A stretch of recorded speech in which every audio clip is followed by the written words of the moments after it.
Management తెలిపినా sir వాళ్ళ Allu Arjun team contact మాకు లేదు సార్. సో మేనేజ్మెంట్ వాళ్ళకి ఇంటిమేషన్ చేయాలి సార్. ఇది ఏదన్నా భారతీయ జనతా పార్టీ ఎమ్మెల్యేలు ధర్నా చేస్తున్నారని ఒక మెసేజ్ వచ్చింది అనుకోన్నా, తెల్లారి 6 కంటే ముందే మా గేట్ల ముంగట, మా కాంపౌండ్ల ముంగట, మా గేటెడ్ కమ్యూనిటీ ముంగట బ్యారికేడ్లు వేసి అడ్డం నిల్చొని మమ్మల్ని ఇంట్లోకి వెళ్ళి బయటికి రానియ్యారు కదా.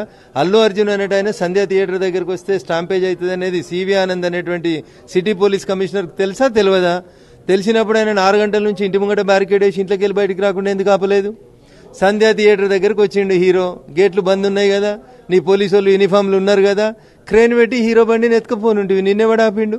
సిటీ పోలీస్ కమిషనర్కు ఉన్న విశేష అధికారాలను ఉపయోగించి ప్రివెన్షన్ ఎందుకు చేయలేకపోయింది పోలీసు వాళ్ళు? నీ వైఫల్యాన్ని, నీ భద్రతా వైఫల్యాన్ని, నీ అసమర్థతని కప్పిపుచ్చుకోవడానికి ఎవరి మీదనో ఒకరి మీద బురద జల్లాలి కాబట్టి బురద జల్లి దౌర్జన్యం చేస్తాం, మేము అధికారంలో ఉన్నాం, పోలీస్ మాది కాబట్టి దౌర్జన్యం చేస్తామని అంటే ఎట్లా కుదురుతుంది?